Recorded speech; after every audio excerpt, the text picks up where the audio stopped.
You ready? Have you heard anything else? Okay. Yeah. You ready? Have you heard anything else? Okay. Yeah. You ready? Have you heard me? Hello there.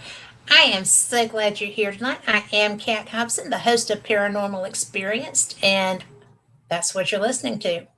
We are going to be having so much fun tonight. You know, I'm getting ready to go up to Eureka Springs, Arkansas for a really fantastic conference. It's the Ozark UFO Conference, and it was the first conference I ever went to.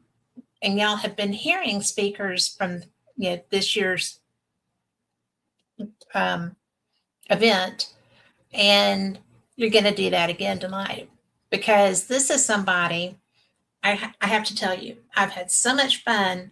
The one time that I've gotten to hang out with Deb, she's got a history. We didn't know each other before I ran into her at the UFO Congress in Phoenix, and we kind of hit it off, and we were hanging out backstage. It was so much fun. And Linda Leslie walked over with these teaspoons, long spoons, and said, "Here, we're going to bend spoons." And the rest will come up in the show. But it was my first time to even think about trying something like that. And I'm pretty sure it was Deb's too. But y'all are going to love her. But first of all, she was a central figure, the character Kathie Davis, and Budd Hopkins' bestseller Intruders, The Incredible Visitations at Copley Woods. And in 1992, the book was made into a movie. It's a miniseries of the same name. And in 1994, she co-authored with her sister, Kathie, Abducted. The Story of the Intruders continues. And then she did a second book, Extraordinary Contact, Life Beyond Intruders. And that one is available online at most online booksellers, including Amazon. She's a former Indiana MUFON investigator. She co-founded her own paranormal group, A Woman After My Own Heart. She co-hosts 2 podcasts, Midwest Paratalk Radio and Voices of Contact, and also co-admins the CERO Midwest Experiencer Facebook page. She is definitely, if you have an experience, I would say that she is who you want to talk to, and she does help other witnesses. So she is retired. She is a cosmetologist. She is a Red Cross volunteer, a member of MENSA, wife, mother, grandma, and great grandma. And is that new? Is the great grandma new? Let's bring her on. Hey. Hey. So I'm wearing my NASA shirt because I've just watched Artemis take off to the skies. Maybe they're going to see some of the people that so many have been in communication with. So. Oh, sorry. That's my earthquake alarm. I've been getting a lot of those lately, and I try to mute them, but I can't. Stop. But anyway, you're in Indiana. Yeah, I know, but I like to keep track of what's going on around me. But do you get a lot of tremors? We get some from the New Madrid Fault that runs down there. You know, it's kind of, it's not that far, and it kind of travels up. Indianapolis is actually built on like an old riverbed, and it's a lot of sand underneath. We had an earthquake one time when I lived at Mom's in Indy. It was a 5 something, and it shook so hard that it cracked the swimming pool. It was the underground pool, and we had white caps, and it cracked the foundation of the garage, and the curtains were swinging back and forth. And when we first heard it start, we thought the furnace was getting ready to blow up. Oh my word! And then when I lived up here where I live now in Kokomo, we had a small one, but the epicenter was only like 10 miles from my house. And I was sitting on the stool and it knocked me off the toilet, and it knocked all my birds off their perch. So yeah, we do get them. They're not like California where we get them every day, but we do get them here. Yeah. That's crazy. I know. The only time I've been, well, we've had some here. I'm in Birmingham, and we've had some, I think, because of all the mining that happened here. Mm-hmm. But when in my corporate life, I would have to go out to California, you know, once a month. Mm-hmm. And I got that spaced a little bit wider. But the first time I was there, I was, you know, on a computer in an office.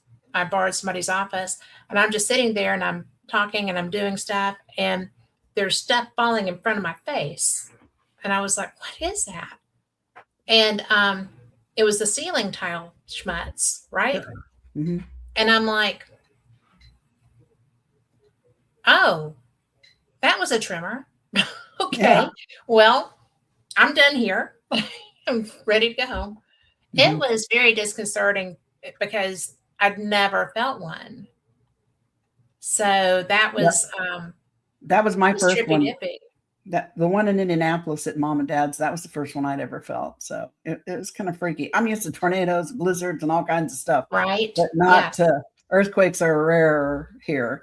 And the great grandmother thing is pretty new. My great granddaughter is 2, or not quite 2. So.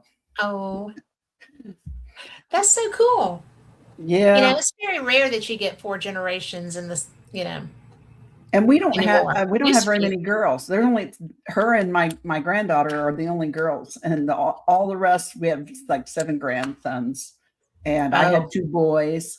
So and then my husband had a boy and a girl. So I mean, girls are a premium in my family.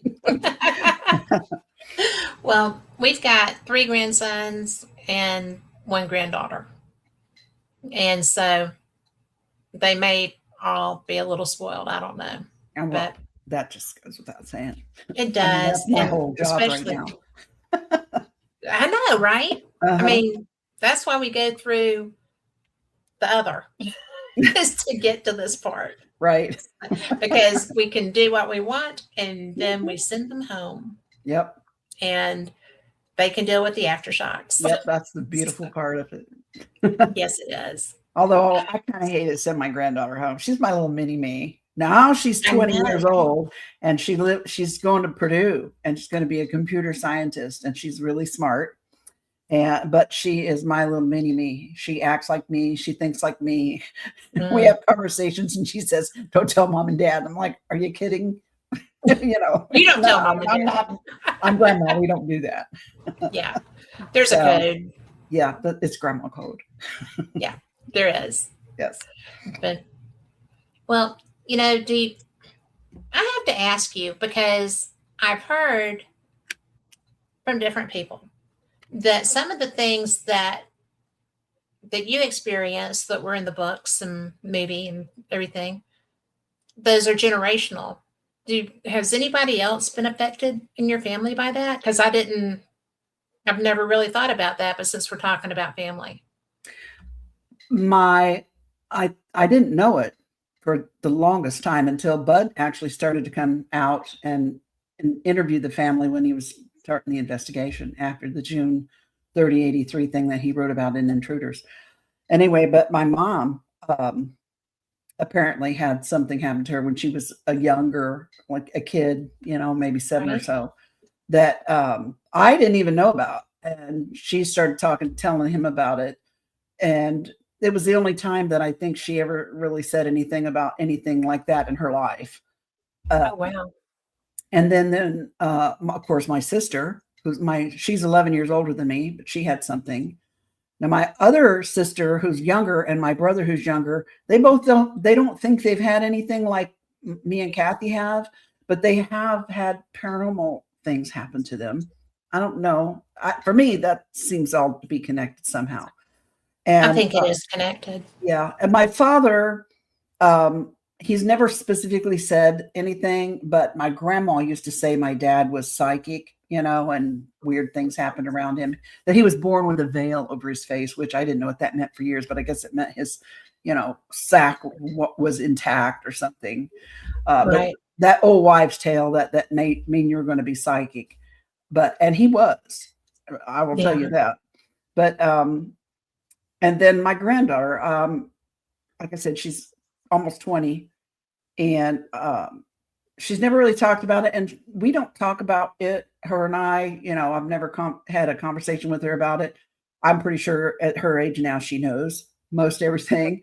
But when she was probably 3 or 4, she went through a little spell where she had what they call night terrors and scream and bloody murder. And she told her father that the aliens were trying to come through her window and take her.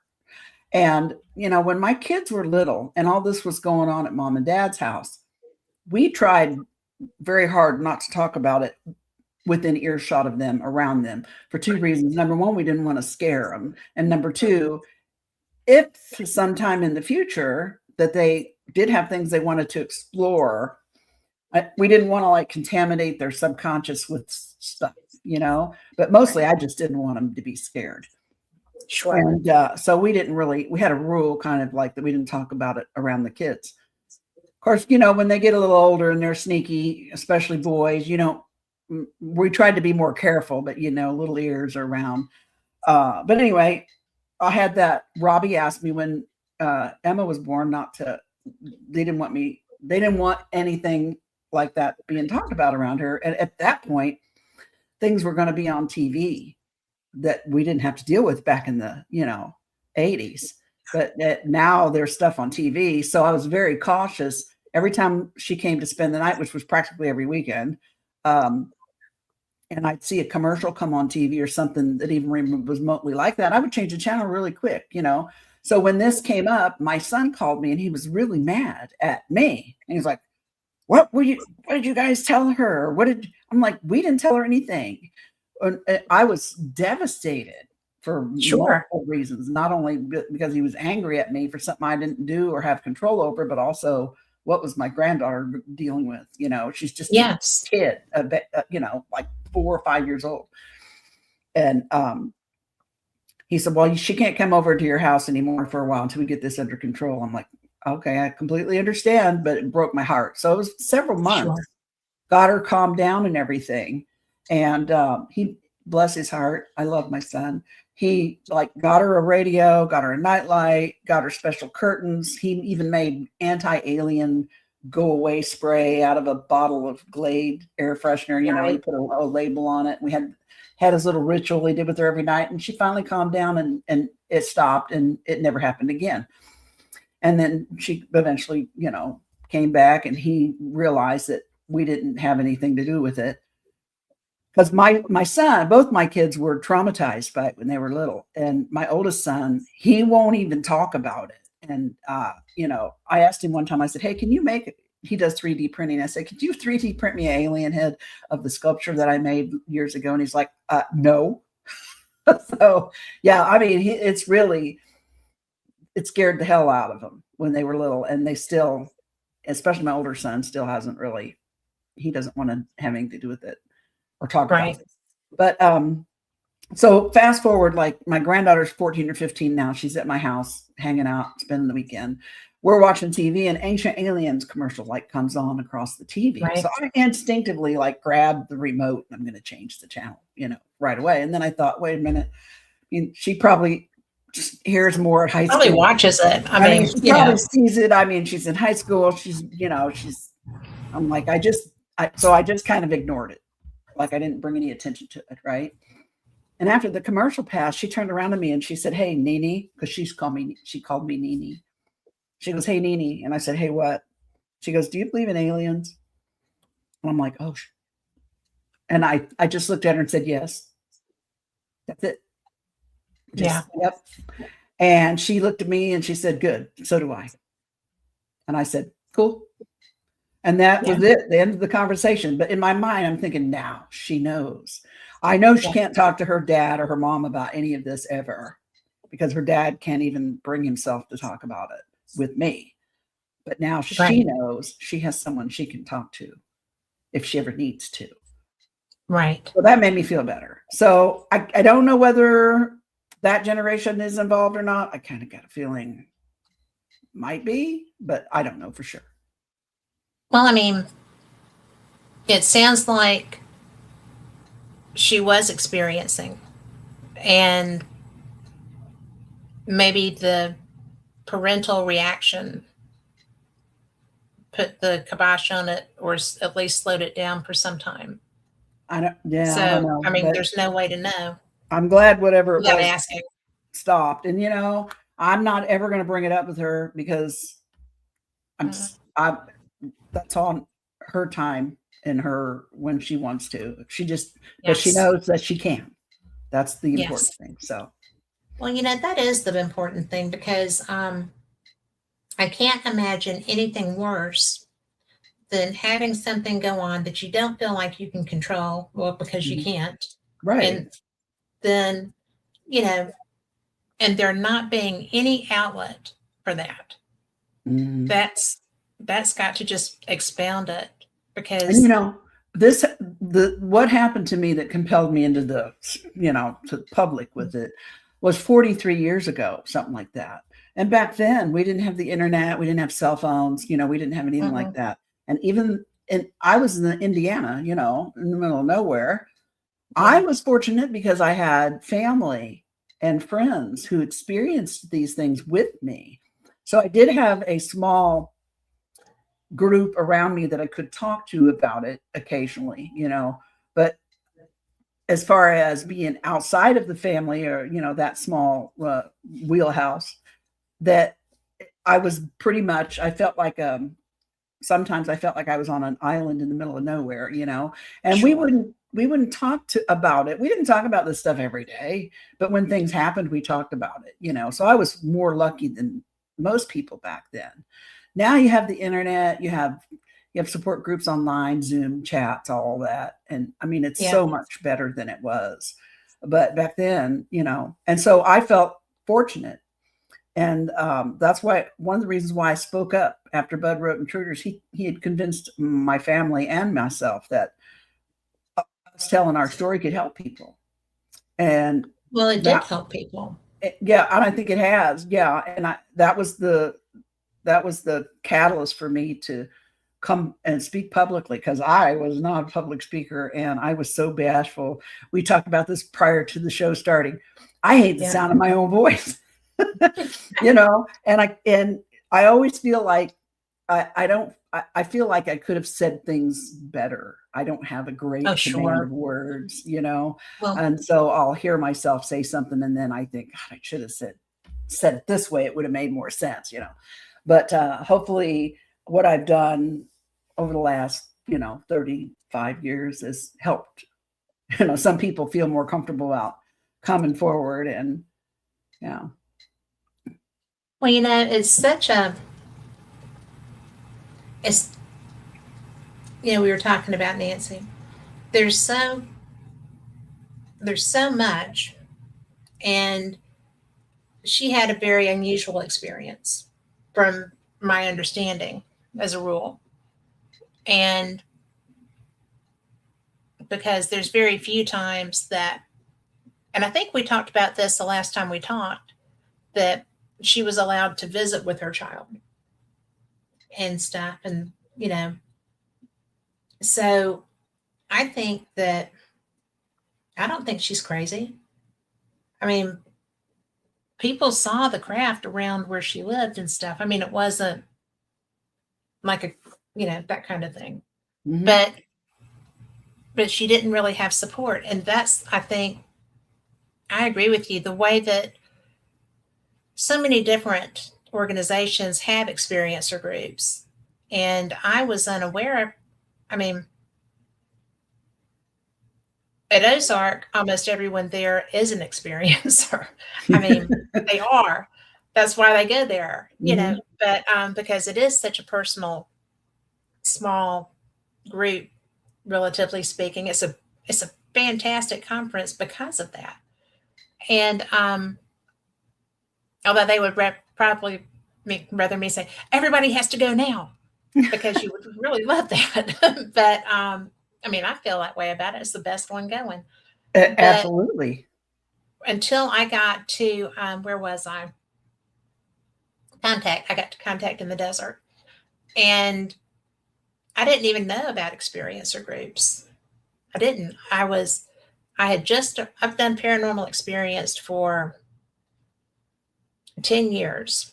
And that was my first big UFO conference. And that is quite a conference.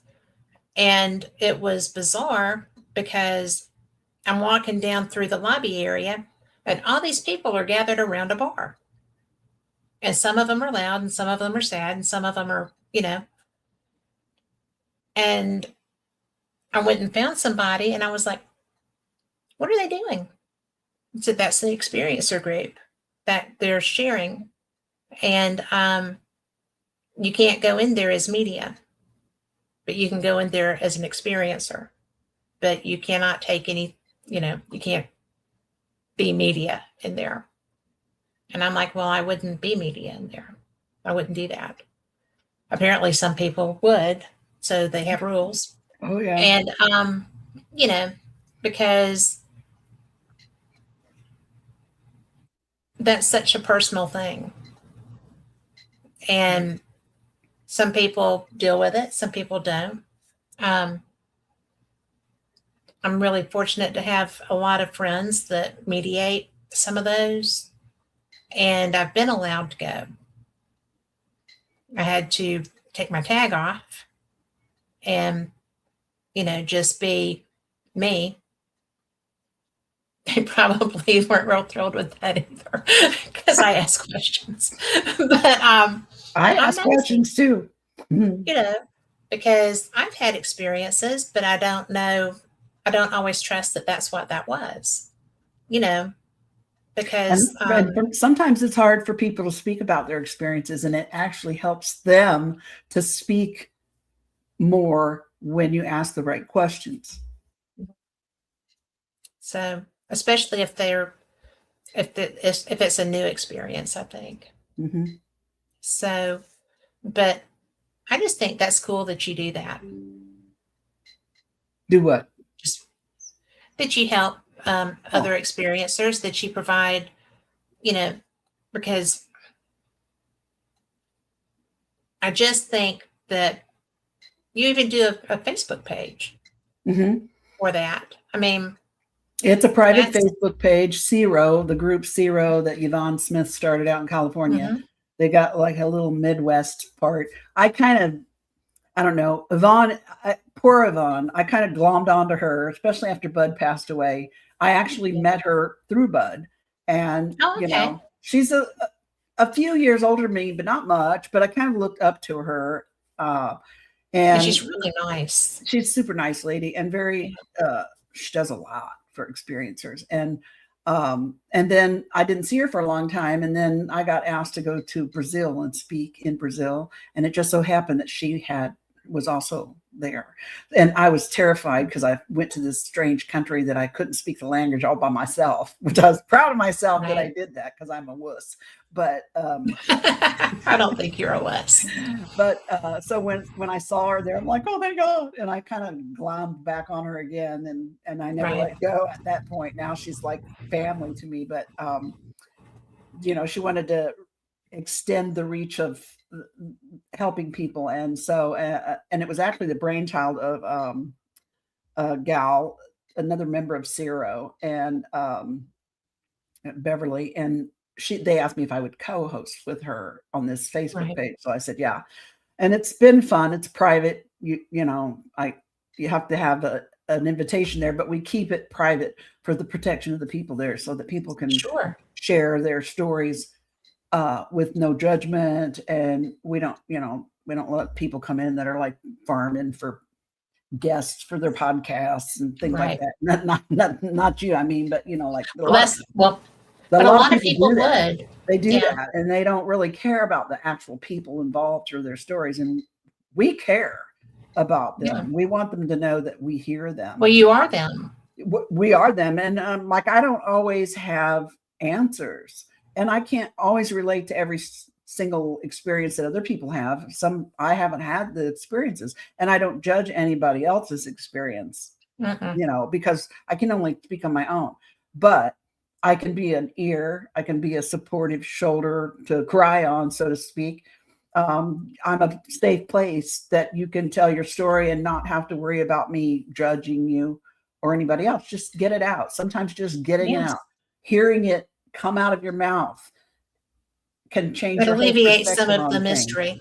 Yeah, it or the changes your whole, terror, or and you the can recognize things or figure things out you might not have been able to do if you'd have kept it all inside. So that's one of the things I like. Well, and I'm also I participate with the John Mack Institute, has a monthly Zoom meeting for experiencers, and I often participate in that as well. I don't share a lot of times, but I find it fascinating, and I try to like lend, you know, if I have things that I've experienced that can help confirm, you know, what other people are talking about, I try to lend that, you know, and just be a supportive person in that group as well.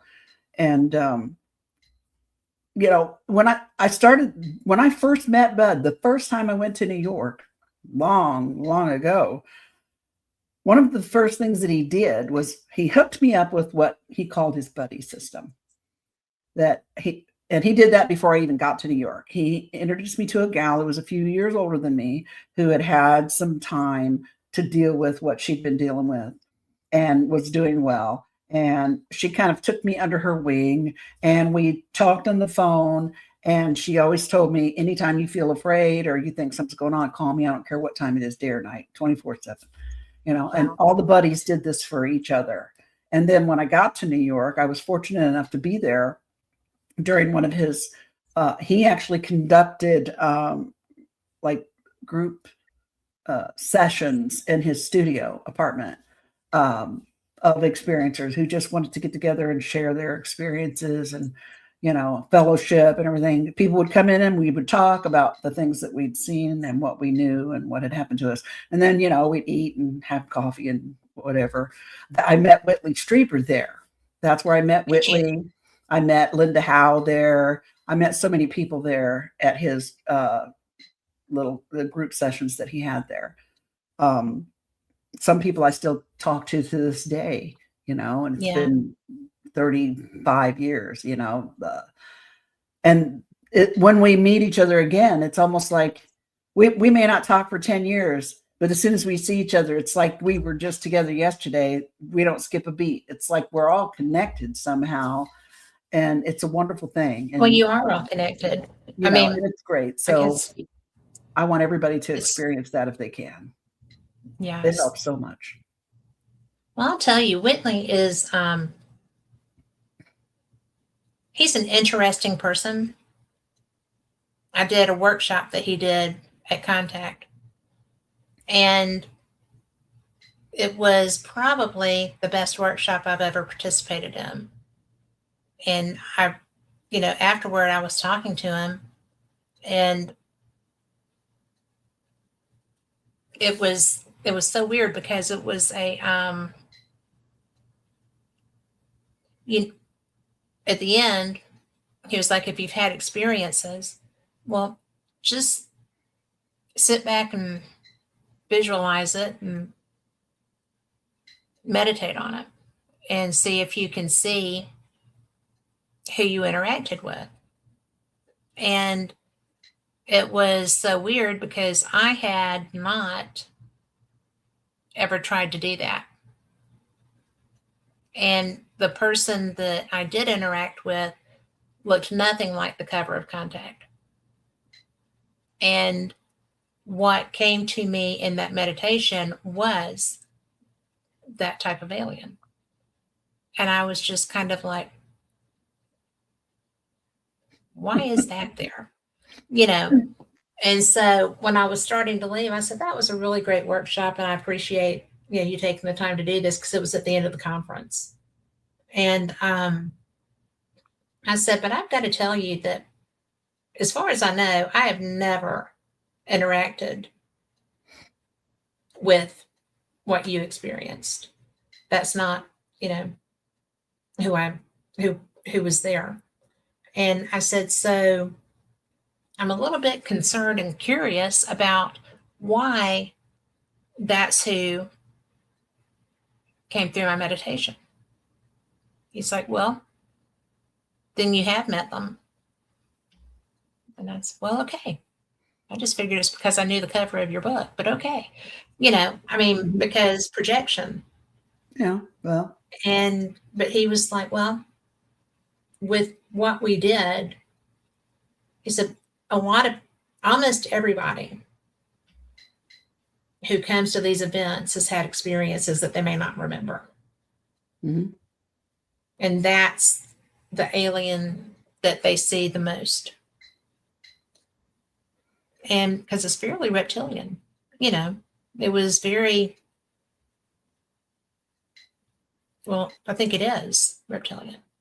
And I was just kind of like, I think I would have remembered that. I mean, so I find it interesting that the subconscious can be manipulated.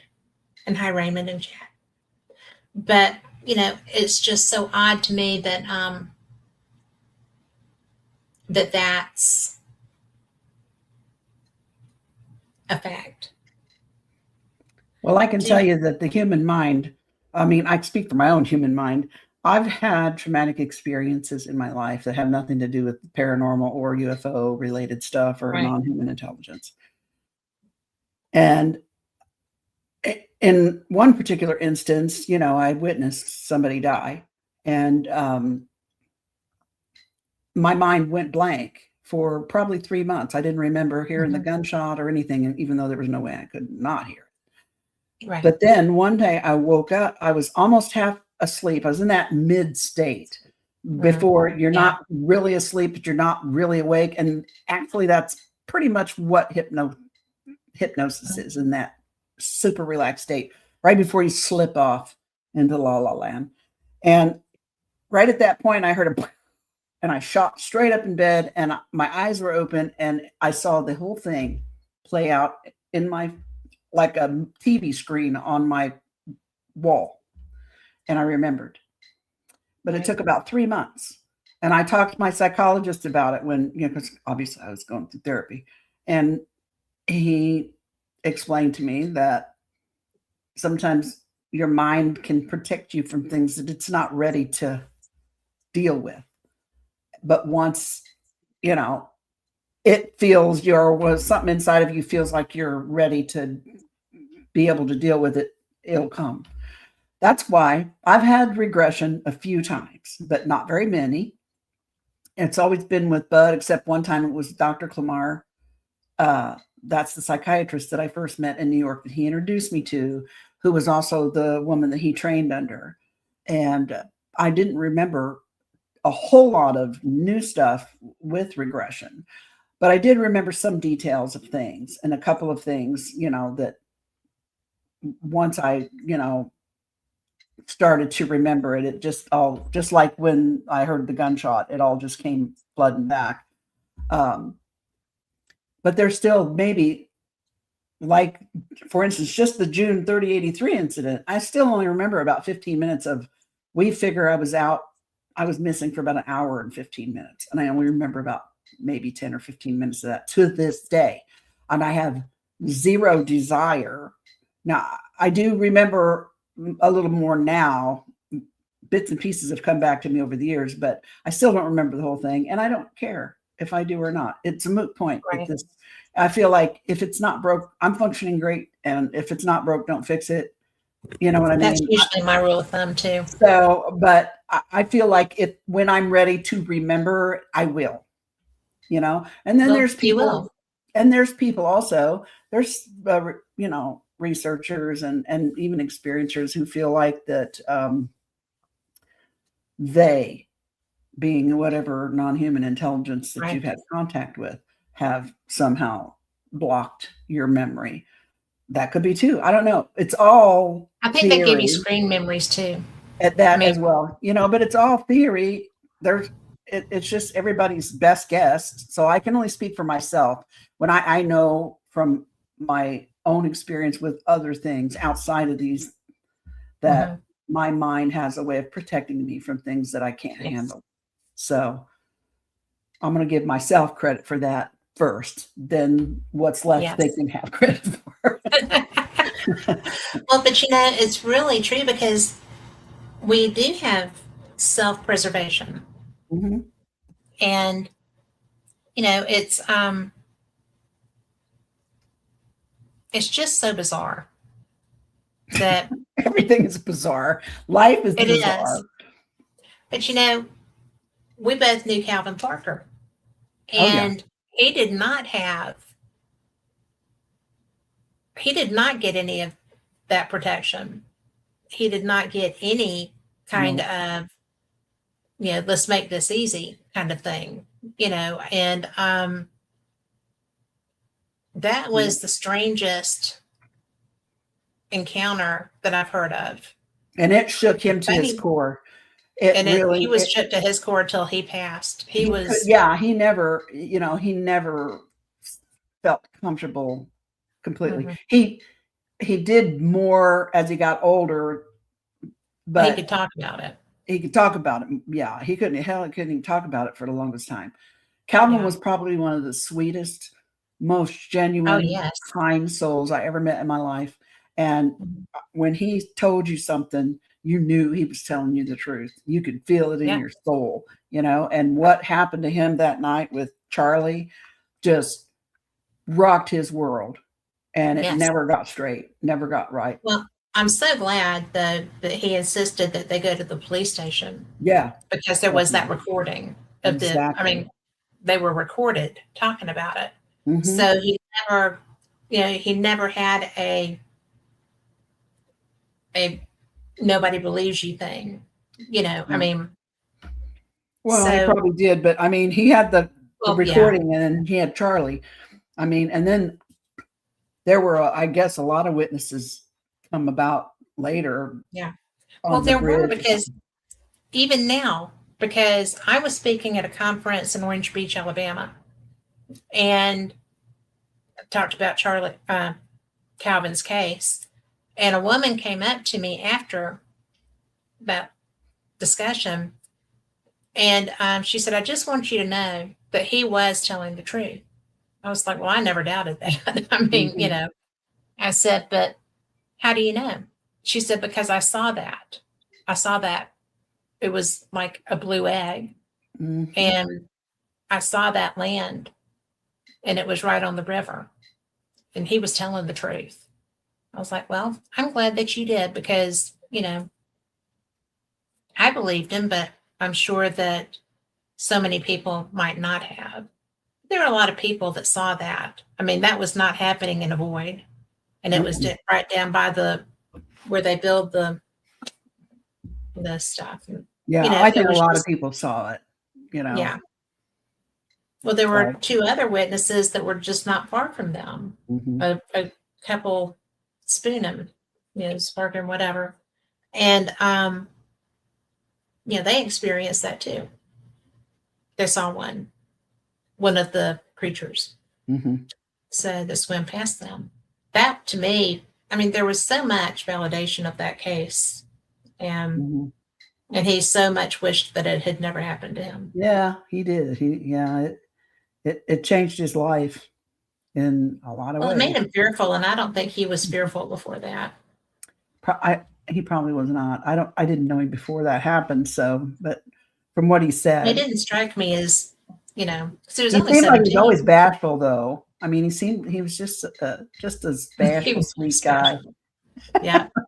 And when we were in Phoenix, we had lunch together a lot because, I think he was comfortable because we sounded like each other. We were probably the only 3 Southerners in that whole room. But, yeah. And Waynette, I still just love Waynette. So there's some good people. Mm-hmm. So, and every so often I'll be doing something else. Well, they're good. I mean, yeah. But I have found in this realm that people tend to be. I mean, my first ufologist that I ever interviewed was Stanton Friedman. Mm-hmm. And I mean, I just started paranormal experience, but I didn't have a whole lot of, knowledge about booking guests or anything. So I just called him. And I got his phone number and I called him. I left a voicemail and he called me back and I answered on my watch. And he said, "This is Stanton Friedman and somebody has called me from this number." And I was like, I'm going to have to call you back. You know, I've got to go. So I had to get to a phone. I called him. I told him why. But, you know, he was one of the nicest people I've ever known. And if I had a question, he explained whatever I was, you know, pondering. And he turned out to be a good friend. And that's what I have found with the majority of people that I've talked to in this field, because I have a genuine curiosity, because I do know that this is real. And I don't know why people try to ridicule people that have experiences, and it really ticks me off too. But I try to give a platform. And, you know, he never discounted any of this stuff. And when I first started talking to him, because he was kind of gruff sounding, he wasn't gruff, but he was gruff sounding.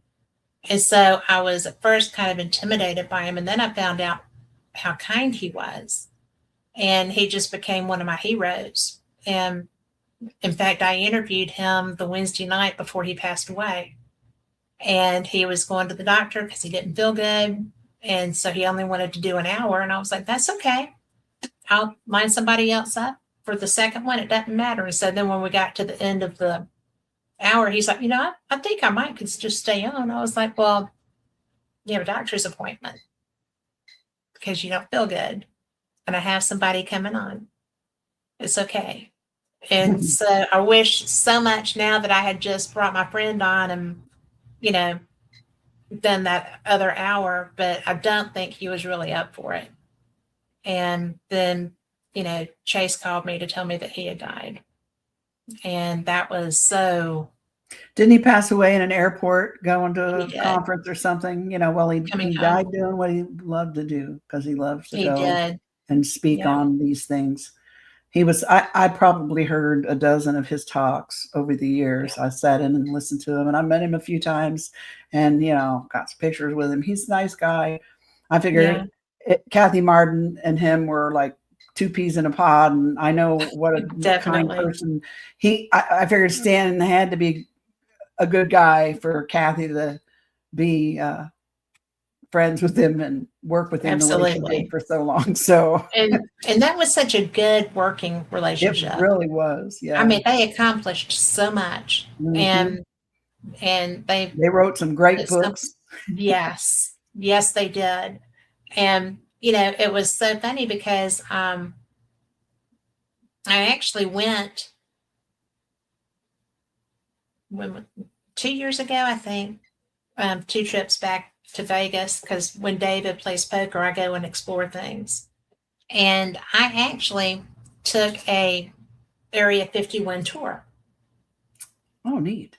And I was just kind of, please, it's just that touristy thing. I mean, you don't see anything but the white track that runs up to the hill. But, you know, it was, the tour guide was good. He made it a lot of fun. And we got to go to Green Lake, and we, you know, all the stuff that I love about the desert, I got to see. And we went to the little alien. So, you know, that was fun to get the worst burger in the world. So, you know, it was just like, it wasn't a bad burger. I just don't do bread. So, you know, it was just the meat. But it was so interesting because you can go and do stuff like that, but they have a bookstore. And they did not have any of Stanton's books. And I complained about that. And so they were like, well, I said, he was the original, you know, civilian investigator of this event. And why aren't there books by him here? They had one of Kathie's. So I figured probably they were sold out and the girl didn't know anything about it. But I was just like, you need to have Stanton Friedman's books in here, because he is who put this place on the map. So there you go. So I'll probably never be allowed back in there, but that's okay. So, but he just instilled such interest in so many things. And he brought so much credibility to the entire subject. He was so smart. And with, what he did outside of that, his job and everything, he really just, he lent so much credibility to the whole subject. It got the attention of people outside of the community, the UFO community. Yeah. Took the woo out of it. Mm-hmm. Did you ever hear him talk about when he worked in the deserts when they were developing the bombs and stuff? I think I probably have. I couldn't tell you exactly what he said, but I've sat through so many of his talks, and I've sat at so many tables with him afterwards, with the groups of people. So I'm sure I have. I was stunned. I mean, he had so much knowledge about so much life experience with some really scary things. Right. But, well, speaking of which, really scary things, I think that your experiences were kind of scary. But do you want to tell people about you? Because we've just been chit-chatting and stuff, and sure. I know that people are not sitting here to listen to me talk, but how long ago did you have your first experience? I've had weird experiences my whole life. My earliest memory is probably about 7 years old, 6 years old, right around kindergarten age. Went with my sister up to Detroit to visit friends for a weekend and ended up missing. And the police were called to look for me. And my older sister is actually the one who found me, the one I tell you about. She's almost 12 years older than me. And during that strange period of time when I was missing, I actually started out playing kickball in the backyard with my friend, and somebody kicked the ball over the fence, and I went over the fence to get it. And when I got the ball, I suddenly became disoriented and didn't know where I was. I wasn't in a place I'd never been before. So, I mean, I was in a whole different state, but somehow I got turned around and didn't recognize the house. And I remember walking around the front of the house. It was a cul-de-sac, and I thought, well, I think this is where I'm supposed to be. I remember thinking that. The door was open. I walked in. There was a kid there in the house, about the same age and size as me. And I didn't recognize him, and things in the house were weird.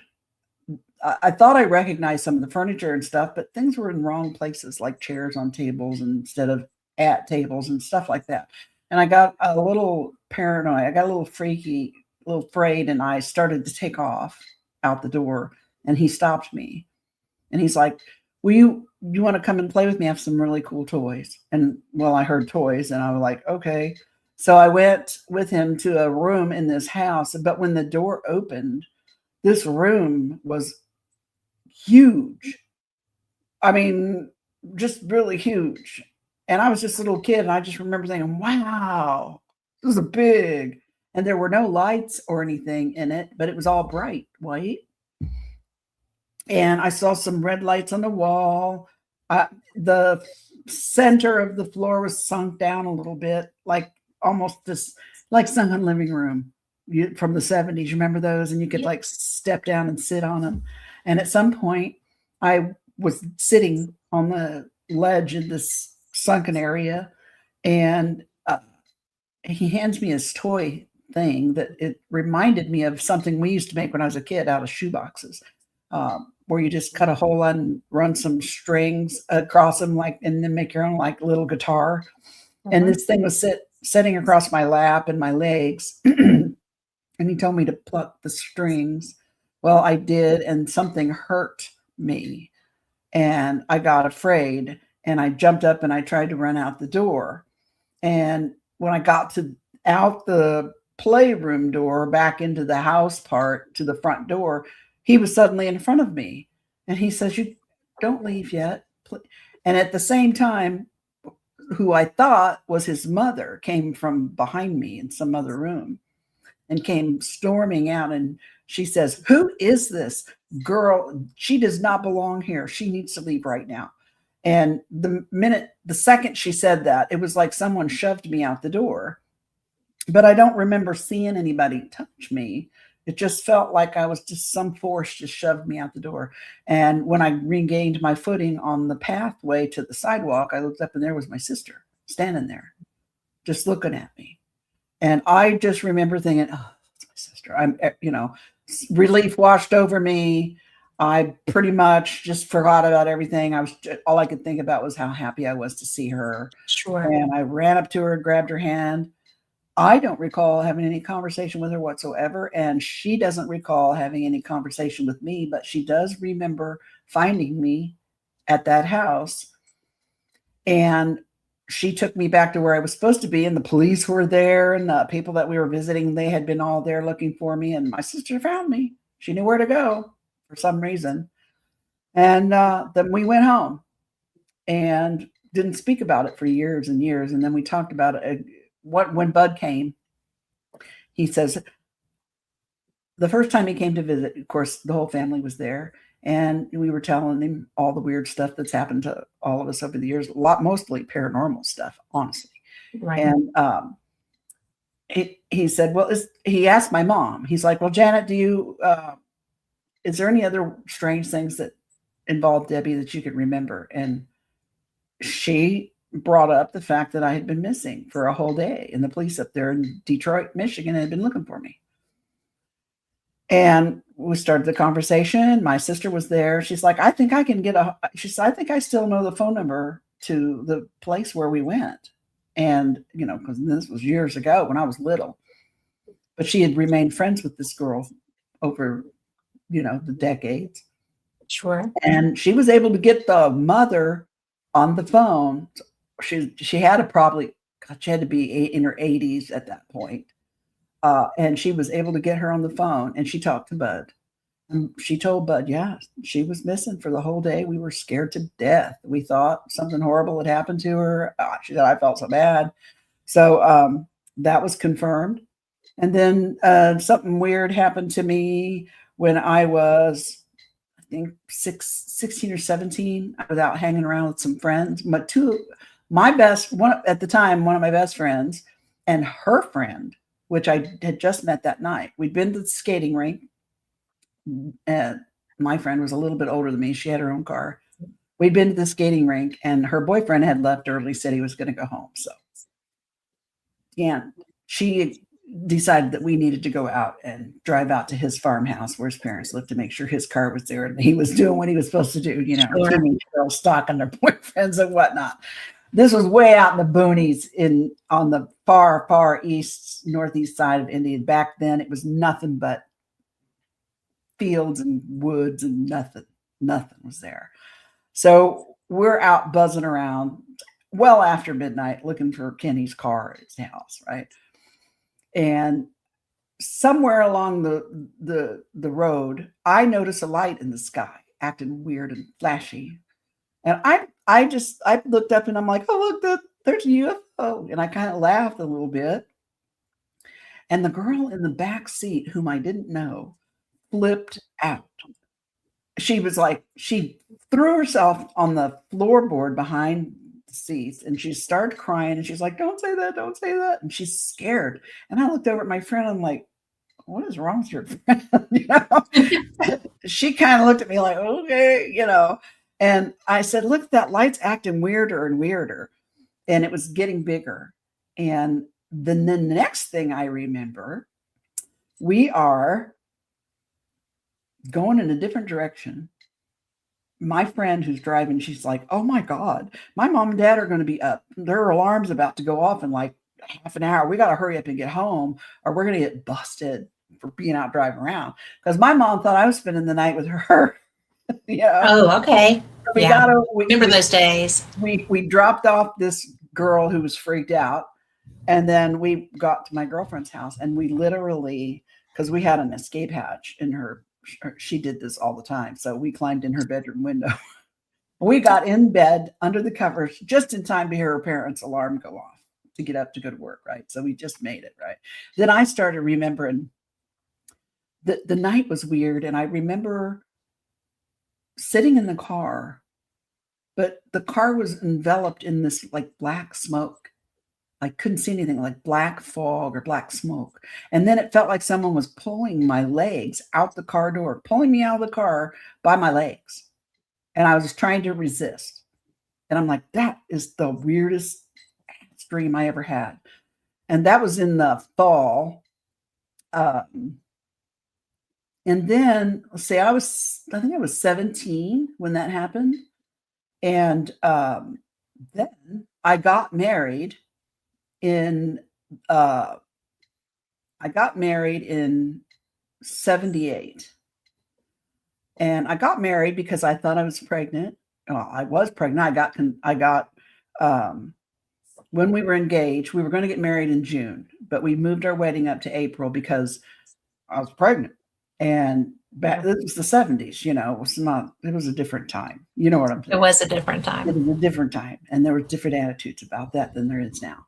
So anyway, I moved my wedding date up because it was confirmed. I was still living with my parents. They took me to the doctor and I had a pregnancy test and a physical exam. And the doctor's like, yeah, you're pregnant, And yeah. We didn't want to be pregnant, but okay. We wanted kids, but not now. And I thought I got pregnant in December, but he thought I was a little bit farther along because the way everything looked, in my exam. Mm-hmm. Sure. Well, I'm 17. I don't argue with the doctor, and I'm like, okay, whatever, So I go home. We get used to the idea of me going to have a baby, and then come around to March or so, I'm babysitting for my sister. And I have another weird night at my sister's house. My sister, Kathie, had 4 little kids, little stair steps, right? Yeah. And I think Rusty was probably, I don't know, 2 or 3. They were little. I was laying on the couch, and I remember listening to Bob Newhart on the TV. It was a Saturday night, I think. And the front door was open. You could do that back then. It was a nice evening. Kids were in bed asleep. And I feel this stroking going down my spine because I've got my back to the TV and the door on my face to the cushion of the couch. And at first I jumped. I startled me. And then I immediately thought, oh, it's just Sissy, my little niece. And I felt like she'd crawled up next to me. And I fell right to sleep. When I woke up the next morning, I was in her bed, which is where I would always crash whenever I spent the night anyway. But I don't remember how I got there. But I managed to get in there. But I woke up and I thought, oh my God, there's something wrong with my baby. And I went to the bathroom to check and make sure everything looked all right. And it did. But I could not shake the feeling that something was wrong and something weird was happening. And I told, again, the girl that I had been with in the fall, spying on her boyfriend, we were still hanging out regularly. And she had come over to get me one day. And I told her, I said, I think there's something wrong with my baby. I don't know what I should do. She goes, well, are you bleeding? All this. And I'm like, no, I just don't feel right. Something's wrong. And she said, well, I'm going to ready to go to the Planned Parenthood to get my birth control pills. She said, why don't you come with me? You can get a free pregnancy test there. And then when you get a positive pregnancy test, you'll calm down. Basically, she's like, shut up and calm down. Come on, let's go do this. Right. So I went with her. And only thing I remember is when the nurse came out and said, you're not pregnant. And if you don't have your period in another week, you need to contact your physician. And my mind just went blank. And I looked at her and she looked at me and she like drug me out to her car. And I started crying in the car and she's trying to calm me down. So I go home and I tell my mom something's wrong and I have to go to the doctor right away. So she calls the doctor and they get me in. They do another pregnancy test and they do a pelvic exam again. They have me get dressed and mom and I go in his little room, his office, doctor's office, has his little office in the office. Right. And he says, you're not pregnant. And I'm like, how can I not be pregnant? I've been pregnant for the last 2.5 months, almost 3 months. And he says, we see this sometimes, especially in young women. And I remember my mom saying, well, does she need a DNC? I mean, we didn't see anything. And he said, no, she doesn't. Everything looks completely normal. And I'm stunned and I'm speechless. And he looks up at me and he says, my advice to you is that you forget this ever happened. You're young and you'll have other opportunities and you'll have plenty of children. You'll have as many children as you want. There's nothing wrong with you. You're healthy. Just forget this ever happened. And again, this was the 70s. I was a 17-year-old girl. You don't talk back to a man, especially a doctor. So he had obviously seen this before, though. He said, we see this sometimes. It's not that unusual for a girl my age. So I left out of there thinking, if you think I'm not going to remember this, you're out of your mind. Yeah. But you know what? We never spoke of it again. My fiance and I, we went ahead and got married in April because everything is already taken care of. And then we went on to have 2 boys, pretty soon after that. Yeah. And then weirdly enough, after we got married, and I think this was in like hot summer of 78, maybe, we lived in an attic apartment upstairs in downtown Indy, in not a great neighborhood. It was hotter than hammer hell in this apartment, no air conditioning. And it was an attic, so all the heat rose, little bitty place. Yeah. And I remember one night I was awakened because there were 2 guys standing at the foot of my bed. I call them the gray guys, the little guys with the big heads. The short guys. Yeah. Short ones.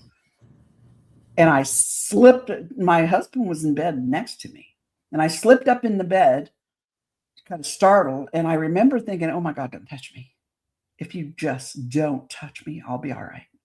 And the instant that I thought that, and that terror just swept over me, it went away. And I was suddenly calm. And there was a conversation between them, and I don't recall a lot of what was said, but one of them was holding something that looked like a little shoebox size. Again, it was a black box, and it had a red light on top of it, or coming out from the top of it, a hole or something. And it kind of just floated over to me and sat down on my lap. And I remember saying or thinking or something, what is this? Can I have it? And immediately he came back with, no, you can't have this. But I want you to see it. And once you see it again, you'll know what it's for and how to use it. And then it floats back over to him. They kind of glide back away from the foot of the bed a little bit. And then they just kind of get all fuzzy and light, and then they're gone. And I immediately turned around and started shaking my husband and saying, wake up, wake up. You don't believe what just happened. Wake. And he would not wake up. And I know none of it makes any sense. It all sounds crazy. But I just slid back down in the bed and fell asleep. But when I woke up the next morning, I remembered everything. So I immediately told him, I'm like, I tried to wake you up last night. Some of the weirdest happened in the bedroom and you would not wake up. And I told him. And he looked at me like I was nuts. And he says, what did you eat for dinner? And I said, what do you mean? He goes, well, whatever it is, don't eat it again, because it obviously didn't agree with you. I'm like, you are not funny. Then I called Mom, because we always told Mom when the weird stuff happened. And I told her about it.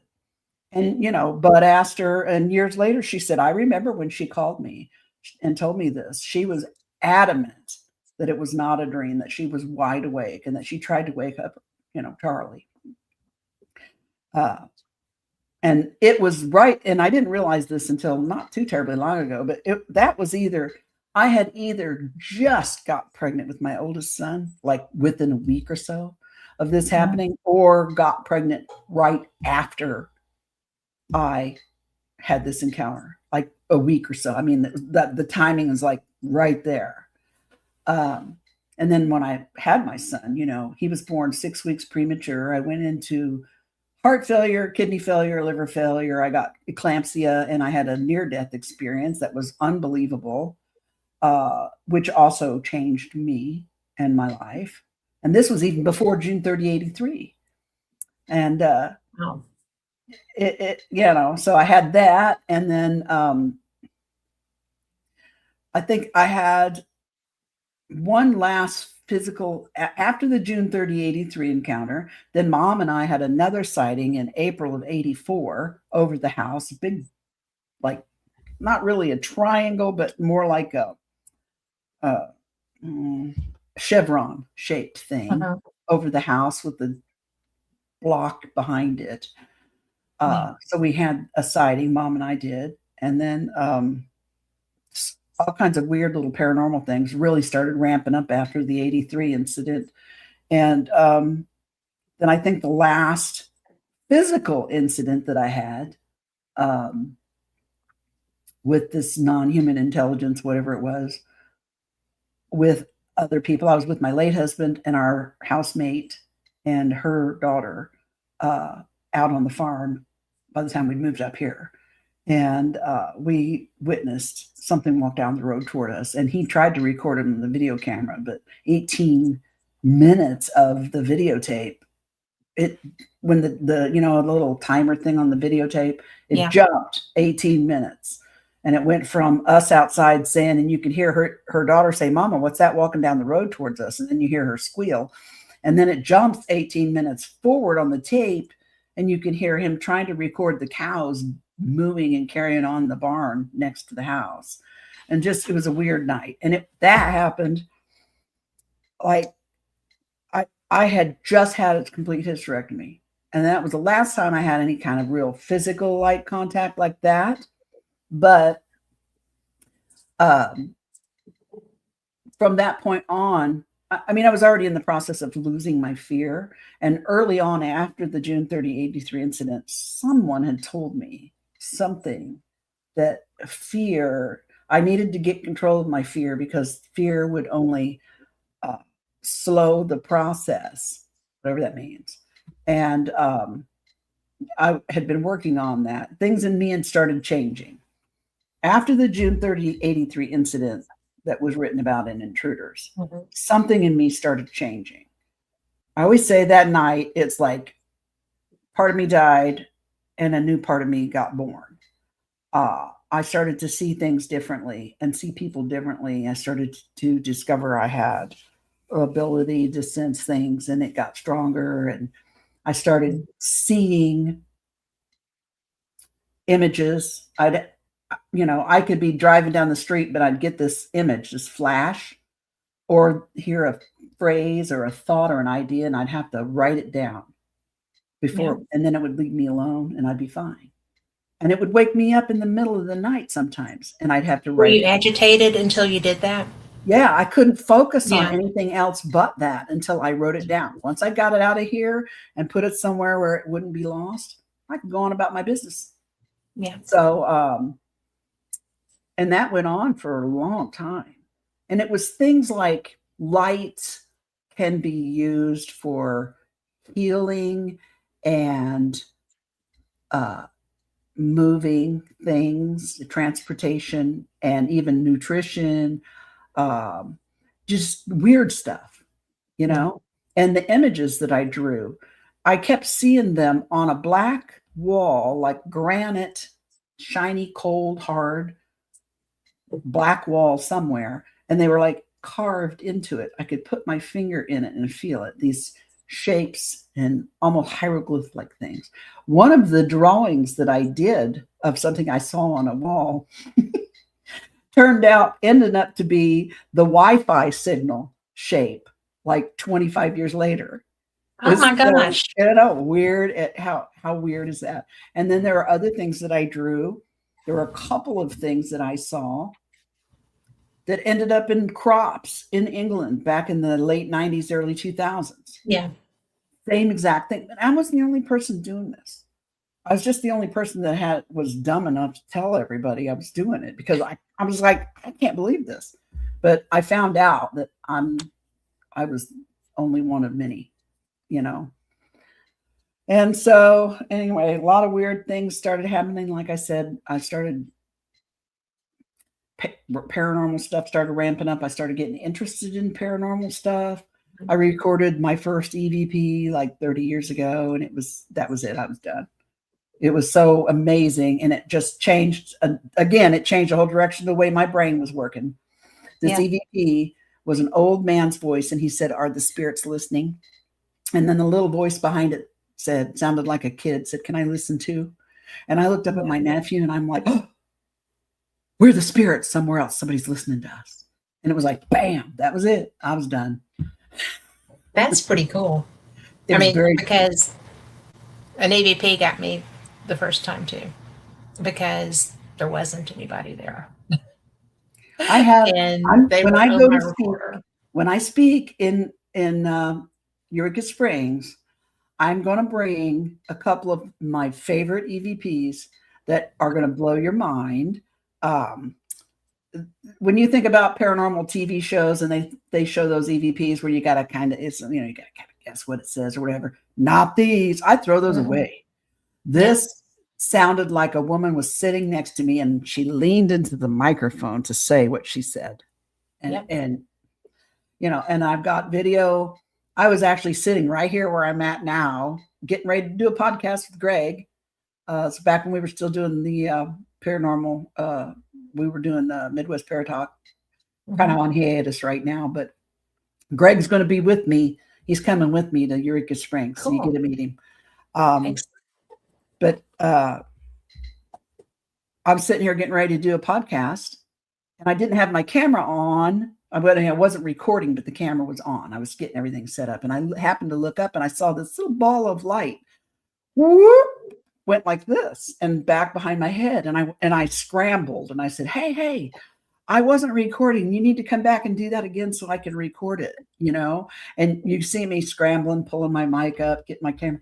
It came back, and it did exactly the same thing it did the first time. And I said, "Oh, thank you." I said, "Who's here with me?" And I was so excited. I sound like an idiot on this tape. But then I said, "I'm going to push my luck and see, will you come back one more time?" And it didn't come back, but my ring light, my old ring light, got real bright and flared really bright. I mean, you could see it all over my face. And then it went down, and I'm like, okay. And then I said, "That was so cool." And when I said that's so cool, the ring light flared up again. Just like I was saying, yeah, wasn't that cool? Check this out, right? Yeah. That never happened before and has never happened since. And finally, I got this new one I was just telling you about. But I mean, and that ring light was, USB powered. It wasn't a battery operated thing. So that wasn't, I mean, just so it would have been consistent. So I'm going to share stuff like that. I'm going to share some of the lucid dreams that I've had recently and some of the things that make me think that, I maybe even go somewhere when I go to sleep, and that there's life all around us that I feel like our brains aren't made to receive everything that's around us, so we can't perceive it. It's like, and I think of us, we're like tube type radios in Adobe digital surround sound world. And I imagine I'm sitting here in my office and I got like 7 Wi-Fi signals going right through me right now as we speak, because my neighbors and everything, I don't know that. I can't see them. You know why? Because I'm not a router or a computer or a cell phone. I'm not wired to pick any of that up. So therefore, I don't know that. I don't even know it's there unless I have one of these, Sure. That's the way I see humans and human brains and the life that actually exists right here with us. We're just not able to perceive it. But sometimes, like, I don't think I'm different than anybody else. I think I was born with all the same stuff, hardware everybody else has. Sure. But because of the contact that I've had, I think maybe as a side effect of the contact, or I don't know, it could be, different. after June 30, 83, I felt like I got a new wire harness. Like I said, I felt different. And I began to perceive things around me that I didn't even know was there. An upgrade, as it were. Yeah. And I think a lot of that, I think it happens to a lot of people like me. Yes. But a lot of people are probably just afraid to tell anybody. And I'm like, I don't care anymore. I ain't got nothing to lose. And if I'm crazy, oh well, this is what I'm seeing. This is what I'm noticing. But they shouldn't be afraid to bring that out. But and it's nothing to be afraid I'm living this out. I think we're made for this. We are made for this. Yeah. And I think that when you start having the perception, because like you're talking about using a recorder, I quit using devices to get EVPs. I like them because I can hear when it's happening.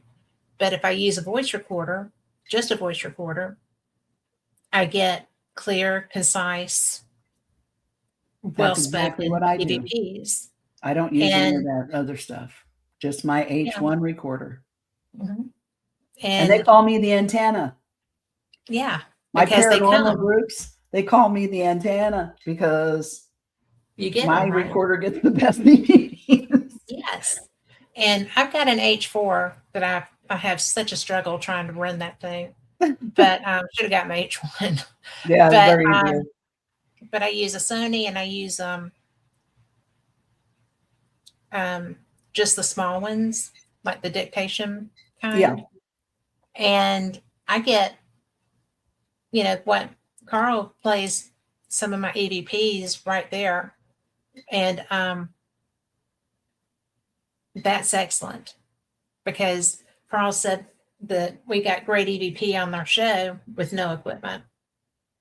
Greg and I used to, whenever we recorded podcasts, a lot of times in the intro, afterwards, when he played back, he'd hear EVPs in the intro to our podcast. That's crazy. Right?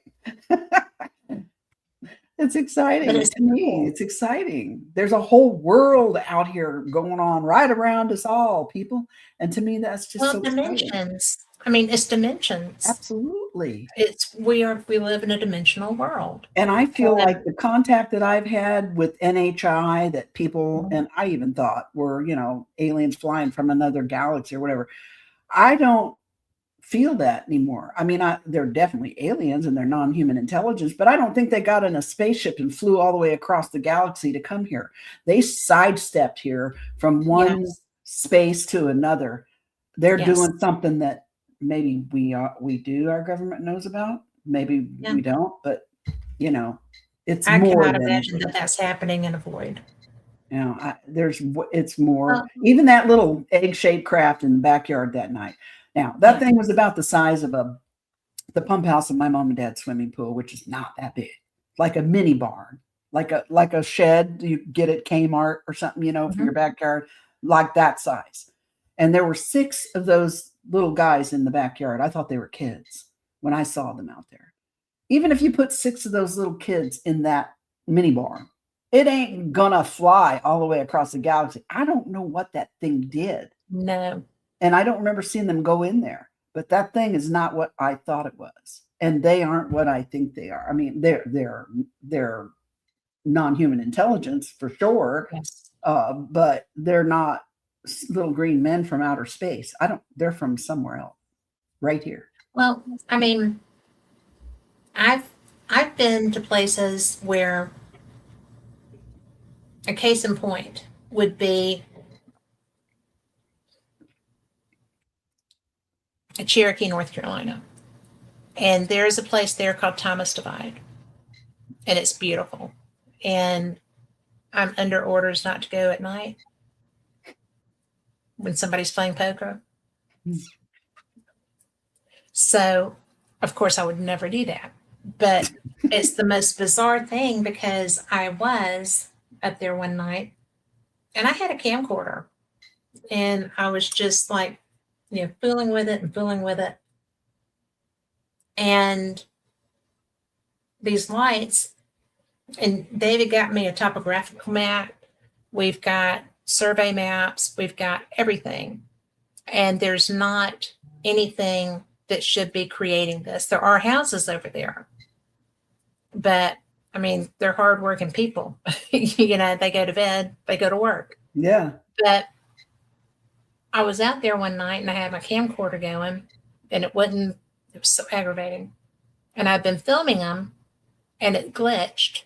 And so I've got they're on the other side of the divide, right? That's like miles across the road, you know, across one mountain to the next. And I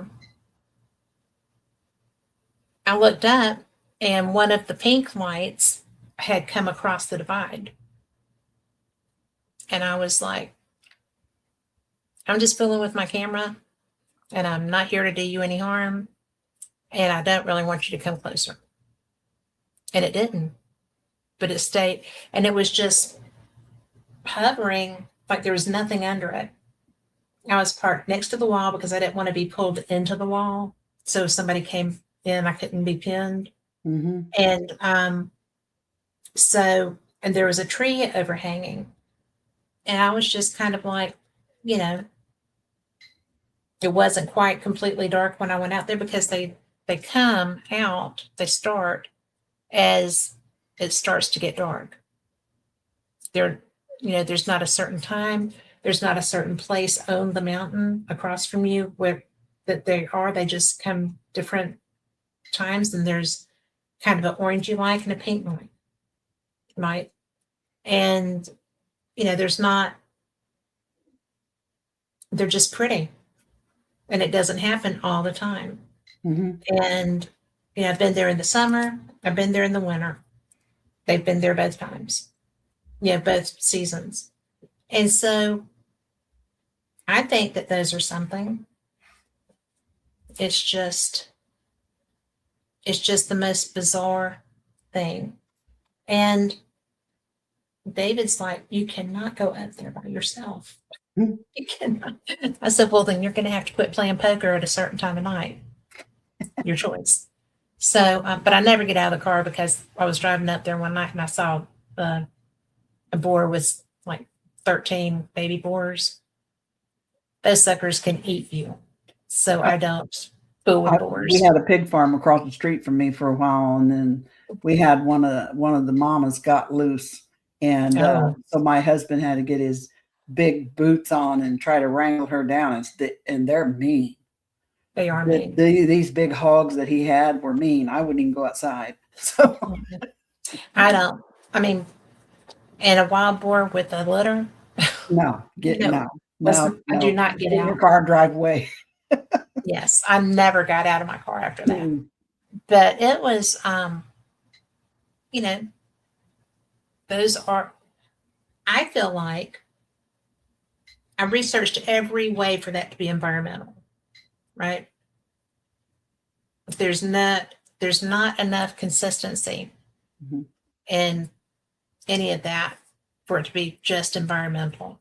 And it's like the Brown Mountain lights. I mean,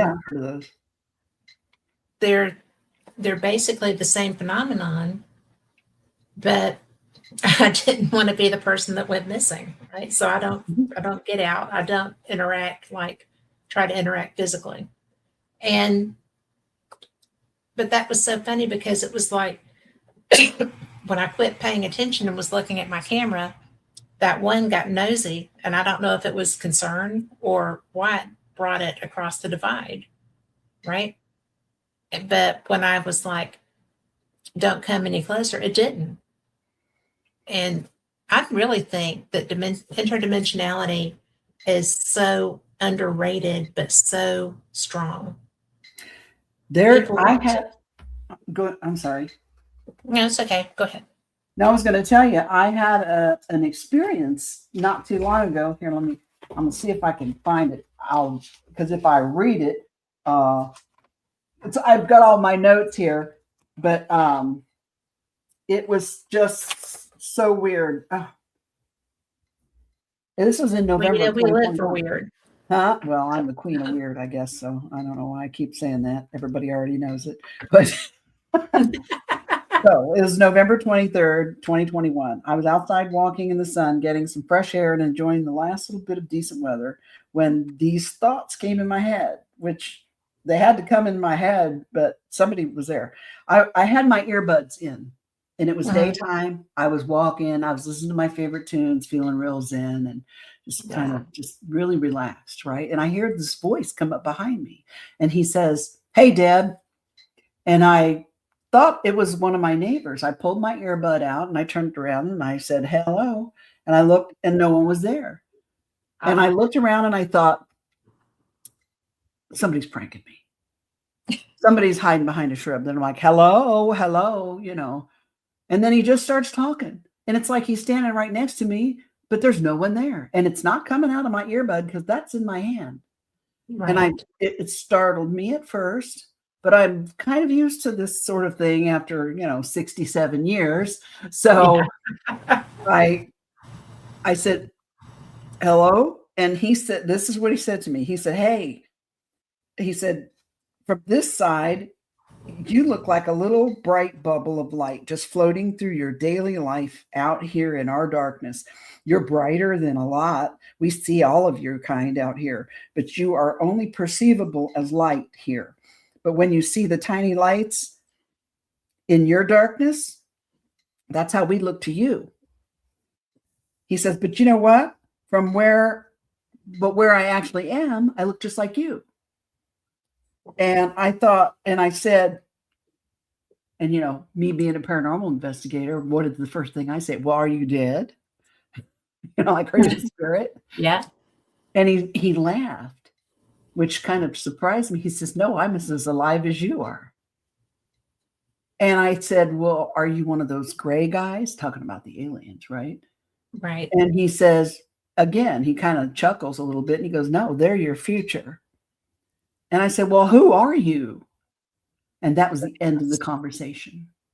End of conversation. I looked around and then I thought, God, I hope none of my neighbors saw me talking to myself standing out here in the middle of the road. Well, but he knew your name. He knew my name. And I've had, this is another strange thing that just happened this last year. Remember when we had our, had the Northern Lights that we were able to see up here? It was about a year ago, I guess. We got them down here. That's a pretty big deal way down there. It was a big deal to be here. But I was outside in my backyard and I had cut off all the lights so that I could see really good, right? And my husband was in bed asleep. He goes to bed at 7. He's an old fuddy-duddy. David does, yeah. But so I'm standing out there and I hear a man say, hey, Deb. And I thought it was the neighbor next door. I thought maybe he was outside looking at the lights too. And I said, hello? No, didn't say anything else to me again. I didn't hear anything else after that.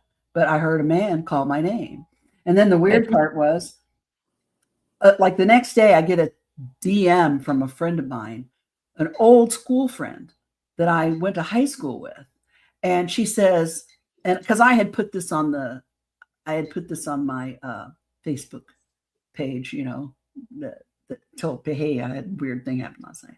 And she goes, I saw that on your Facebook page. And she said, I felt compelled to send you this poem that I just read. And she sent me the most gorgeous poem about somebody reaching out across space and time to speak to me. And I thought, that's how the universe works. I get all these synchronicities, all these things happen. And somehow someone wanted me to notice this because it came from someone I would have never expected it to come from. And that got my attention.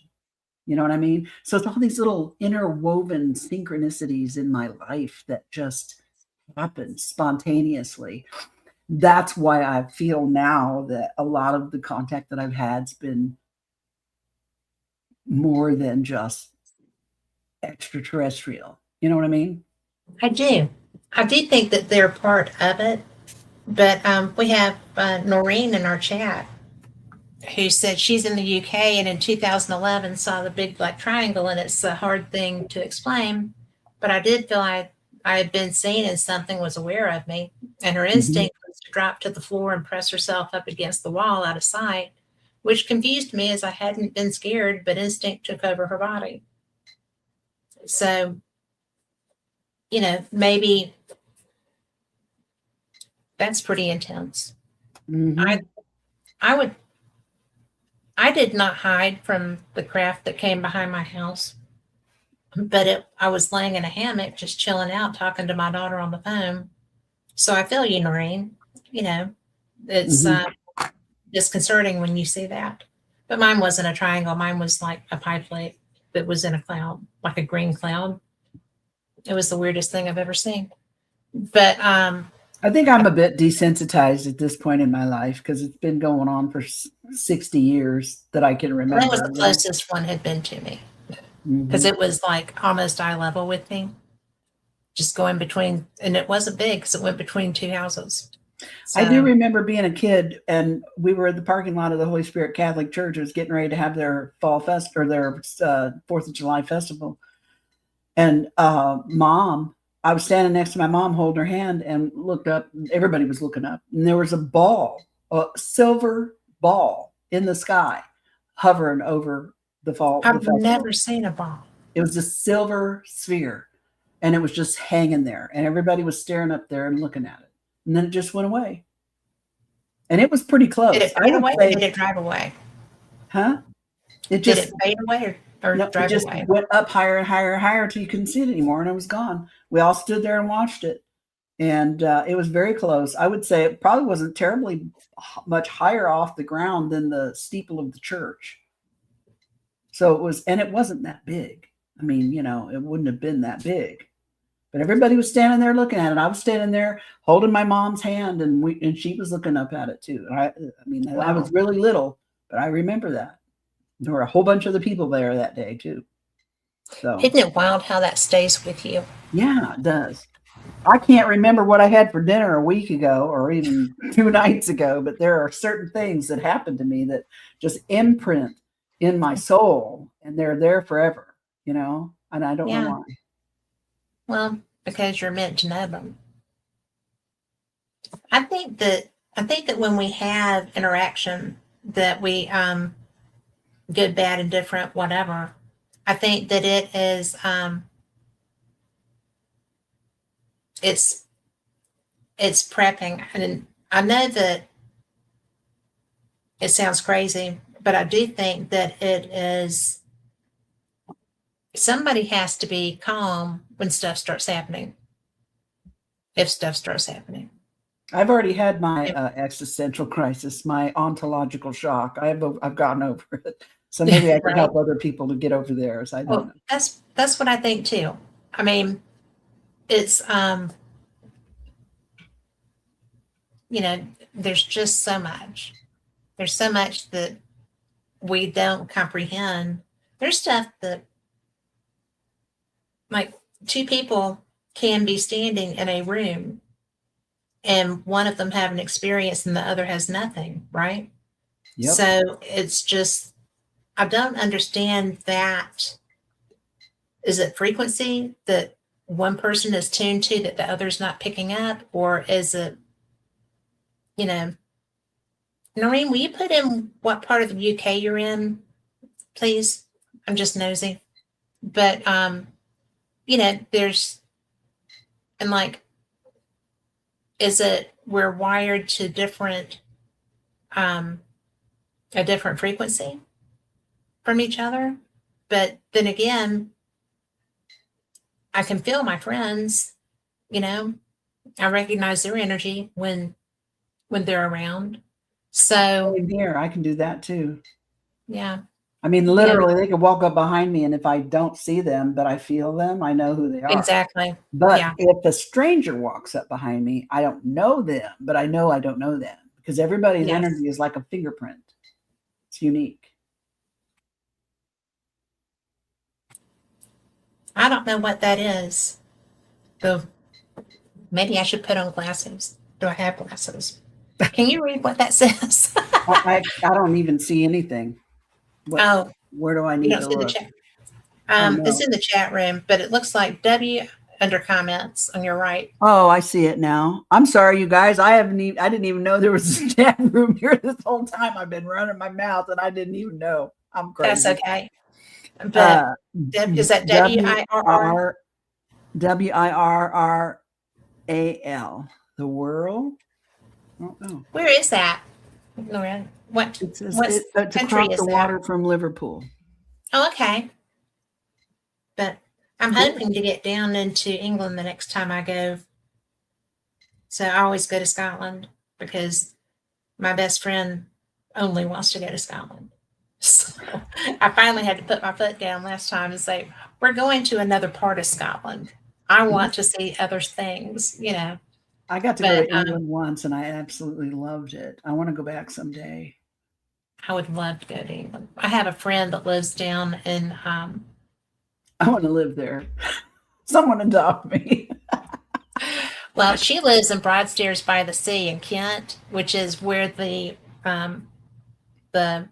Channel train leaves to go into France. Mm-hmm. And I mean, it's their last stop in England before they go under.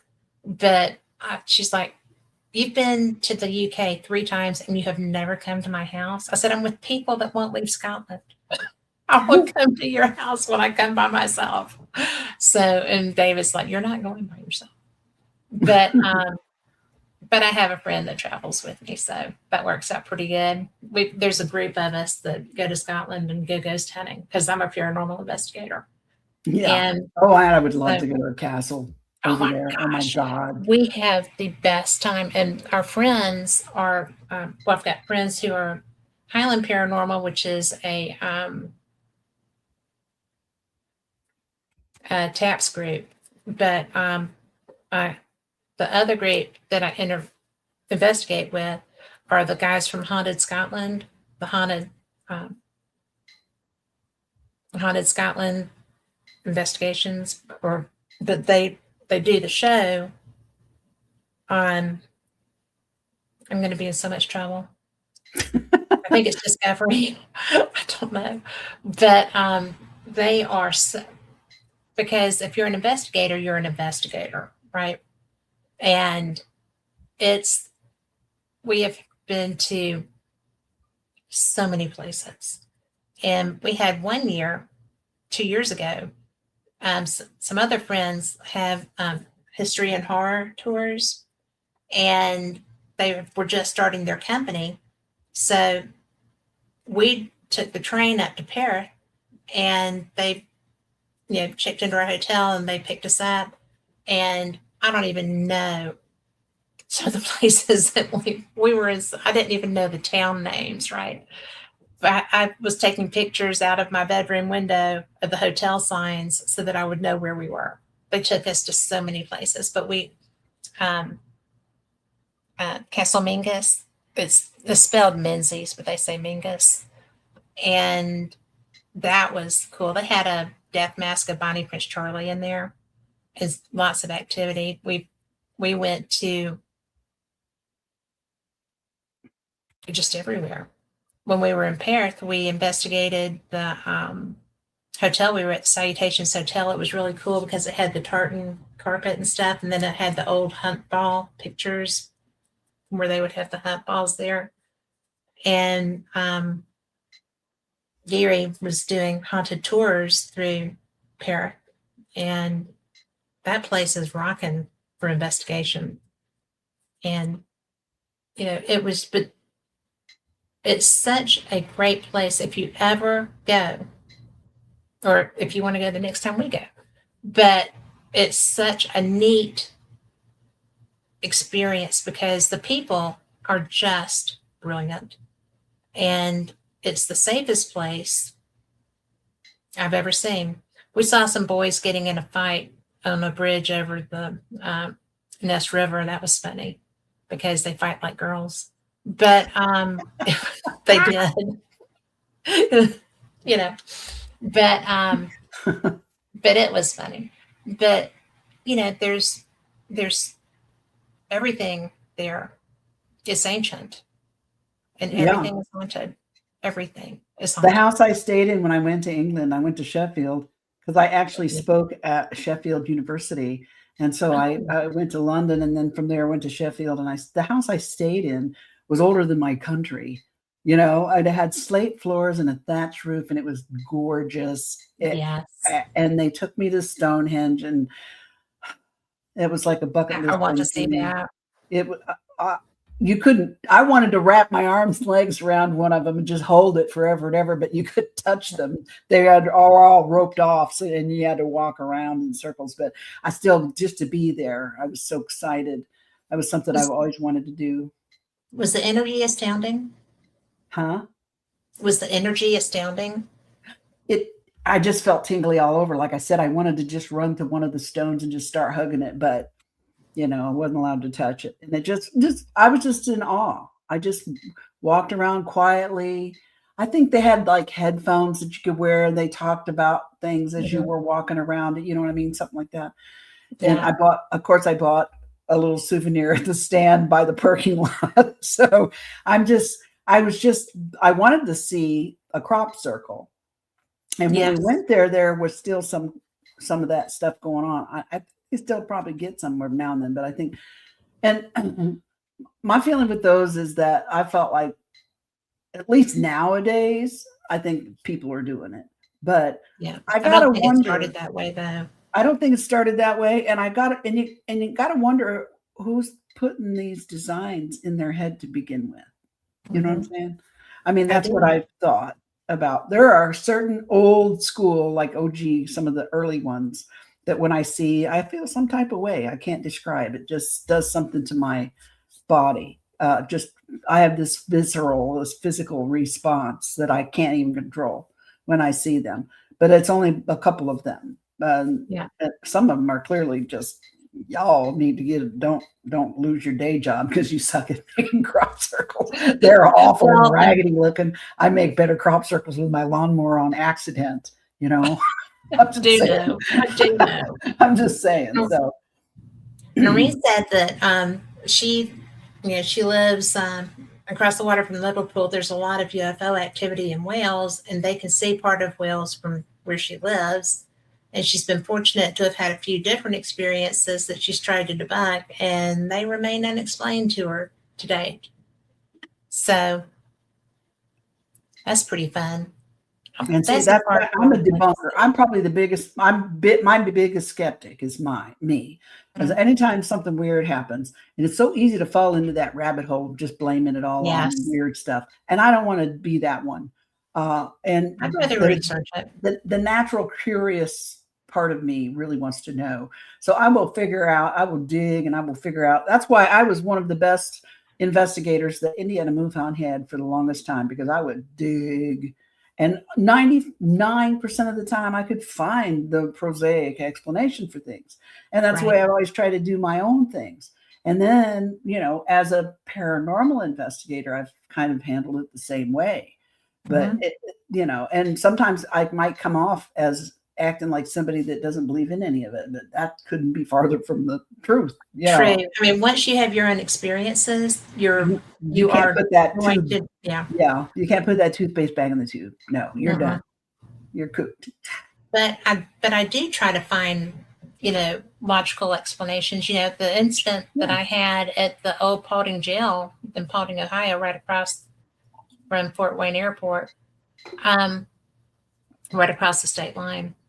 I was doing a live show from inside the jail, and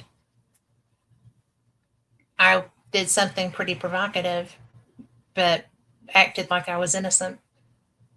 They know, but these cast iron doors just started slamming and banging and being so, you know, but they weren't moving. And it feels like things are stomping around. I feel like I'm hearing this. And then my producer at the time said, I'm hearing this. It's coming through. I'll let you know, because he could hear them talking. And he said, I'll let you know when you need to move. And it wasn't just a couple of minutes later that he said, okay, you need to pick your laptop up and get out of there. And I was like, what? No. He was like, you need to get out of there. you know. So I've been at a lot of paranormal investigations with a bunch of young kids. And when something actually happened, they all run and scream and carry on. And I'm like, go home. Yeah, you don't need to be here. No, go home, because, you know, Yeah. I'm running towards the sound and they're all knocking me over to get away. It's like, why are you here? Go home. You know? Well, he was hearing verbiage that I wasn't. Uh-huh. And I'm like, if they can, but they're not physically moving those doors. Mm-hmm. Those doors are not budging. It's just the sound of them slamming, and the sound of the stomping and stuff. And it was, that's the one that got me on TV. So I was like, and it was the most terrible TV appearance anybody's ever had. No kidding. It was horrible. I never tell people where I was on that. But I had a hole in my shirt and I didn't know it. Nobody told me. I was just like my friends would do that to me. I know, right? I'm like, why didn't you say something? But it was just crazy.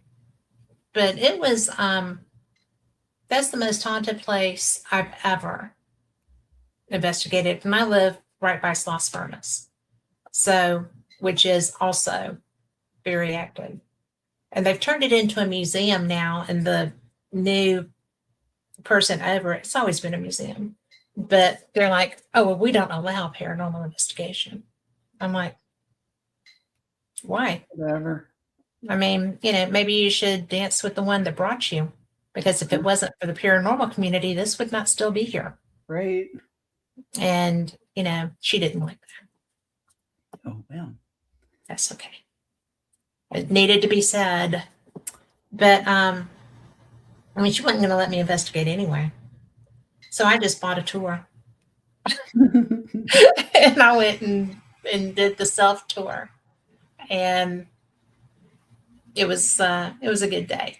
And so whenever somebody's like in town and they're like, can we go to Sloss? I said, well, not officially. Hey, Lori. And it's just really, it's such a great location. What did you hear?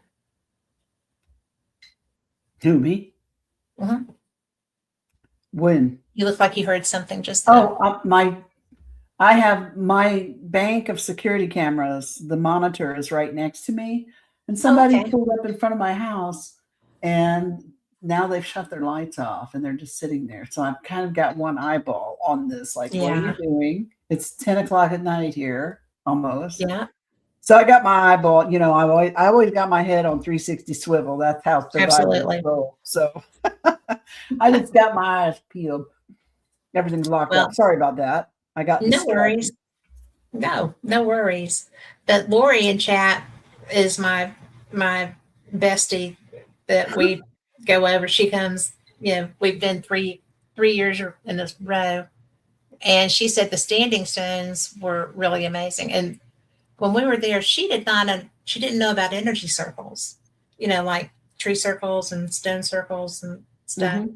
So we went to, I can't remember the name of them, but they're an Outlander thing with stones that they, But it was so interesting because the energy there wasn't what I expected.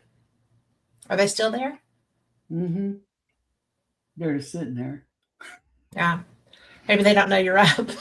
So I don't know who you are. I don't know. Yeah. Life is weird. Life is weird. But so we were in Dunkeld, and they had beautiful tree circles, and she was having something. Oh, she had something wrong with her. Was that where you had something wrong with your shoulder and I fixed it? But when I went to fix her, the muscles, and I just, flowed, and she was like, whoa. And I was like, it's fixing it, right? She said, that's so strong. And I'm like, oh, I'll dial that back a little bit because you never know. I don't know. And so I was like, you need to, no, it wasn't Stonehenge. It was up in Scotland. And it's the, Lori, put that in there. It's the ones that they actually touch to come to you, to change time. But I was so amazed with the energy there, and that she was, she didn't know. So I showed her when we were in Dunkeld, it was by the river, it was such pretty trees and so many circles. So when we got up to the stones, she was like, oh, look, there's tree circles, and I'm like, yes, there are. Mm-hmm. You know what to do with them. So, it's amazing the places that you can find to heal, and you don't even know they're there.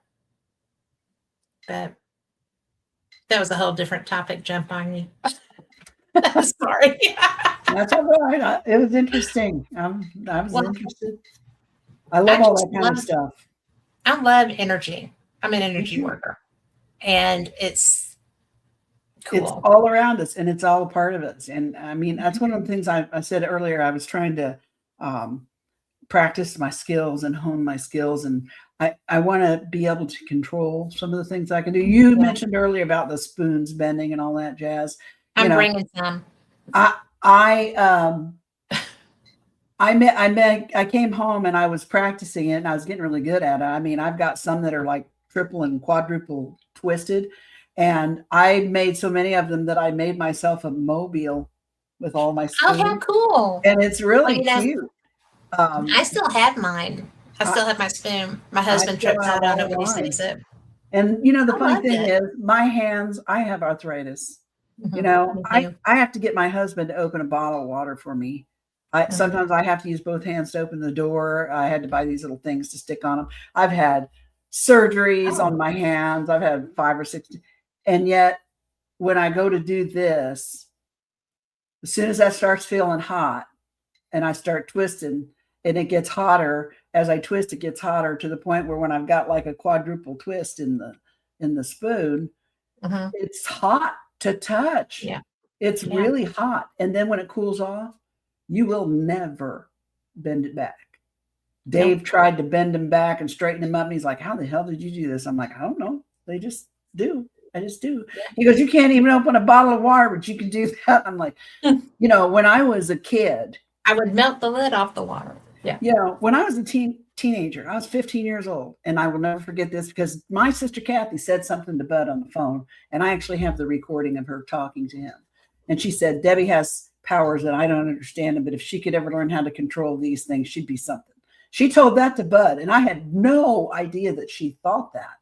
But when I was 15, and she was older than me, she was 11 years older, she decided that we were going to refinish Mom's kitchen cabinets for Mom and Dad's anniversary present. So we were going to take all the brass handles off and clean them real good and polish them. And then Kathie was going to refinish the cabinet faces and make it like a new kitchen, for Mom for their anniversary. So my job, I had the crappy job of sitting in the stone driveway with the scrub brush and a 5-gallon bucket and a bottle and some soapy, and to clean all these. And my parents smoked, so there was nicotine. Oh, so much. Yeah. And I was not a happy girl. I was pissed, and I was mad at my sister for making me do it because you did not tell her no. And she was like the second mom, the boss, the queen of the place, right? And so I'm out there just cussing her like a sailor, scrubbing these things. I got my hands in this bucket of water, so I can't see what I'm doing. I just know I put a brass handle in my hand and scrub it with this brush and get all this cigarette smoke and gross off of it. She comes out to check on me and see what I'm doing. And so we dumped the bucket out. I said, I think I got them all clean. I don't know. I didn't really care. We dumped the bucket out and hosed them off. And about half of them were so twisted that we couldn't use them. We couldn't make the holes. They were so bent and twisted that we couldn't make the holes go back in to the cabinet. So my sister ended up having to buy a whole new set of pulls, which made her mad. Yeah. She was yelling at me because I did this and we were trying to bend them back, and they're brass, solid brass. They weren't going anywhere. I don't know how I did that, but I guess I did. Anger. Because you were angry. And she told Budd about, my powers, and if I learned how to control them. And I'm like, good God, if I learn how to control this sort of thing, I could be dangerous. Rule the world. I could be dangerous. So anyway, I've been messing here lately. Probably last year, I've been messing around with kinetic energy, where you move things. Yeah. And I've had some minor success. I need to practice more. I don't spend enough time. But like the spinning wheel and things like that, I've been able to actually get them to move, even with the glass dome over them. So I know, and I wear a mask and all this stuff when I didn't have the dome.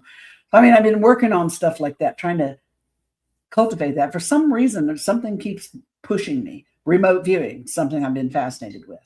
And I've been doing, but I'm not very good at it. I'm not very good at it. I don't think I'm very good at it. I have a couple friends that are remote views that say that I have promising, that I do pretty good, but I need to practice. I just need to get my head focused. My problem is my brain is thinking like 4 things at once. And I can't even really meditate worth a damn because I can't quiet down my brain. Let me tell you, I thought I had Alzheimer's, and we're going to have to go, but I just want relevant to that. I thought I had Alzheimer's, got tested, have adult, postmenopausal ADHD. My brain is always very disoriented, and it's just crazy. I got treated for that, and my focus, I could probably do it now. So that was something, because if you start noticing that, because it's a collagen loss thing, that's all it is, and it creates that ADHD. I did not know that. How about that? But those stones are the clavicairns, because they are, they're it's grave sites basically, and people are buried in them. But the trees, and they have rock circles around all through. It's really interesting. The energy there is bizarre and amazing. So you would get off on that. I'm sure I would absolutely love it. Yeah. Maybe one day the universe will send me that. Send me that way. Get somebody to book you out there. Yeah. That'd be the only way right now. Hey, they have I had actually gone out for the Scottish UFO and Paranormal Conference. Oh, so they have that. And I don't think that they would have a lot. I don't think they would have a lot of money. It was teeny tiny, but it was really good because good people. Malcolm Robinson was there, and for the paranormal, for the UFO side, and then they had. It was amazing, actually. They had a witch and they had a psychic, and I can't remember who the other person was, but it was good. But we're going to have to go. I can't believe that 2 hours has gone by. Yeah. So thank you for coming. You're going to have to do this again. It was really great catching up with you, and I'm going to get to see you next week. Yeah, it's going to be so much fun. Think about all this stuff. Yeah. I do want to go get dinner. Yeah, well, I'm sure we'll figure it out. And I know Greg wants to go have a look at the crescent. Yes, I want to go look at the crescent too. Carl's going to be there with his bride. Carl, the guitar. Oh, okay. Yeah, that's Carl Albertson. Oh, okay. I don't think I introduced y'all. I'm sorry, Carl, but you might have.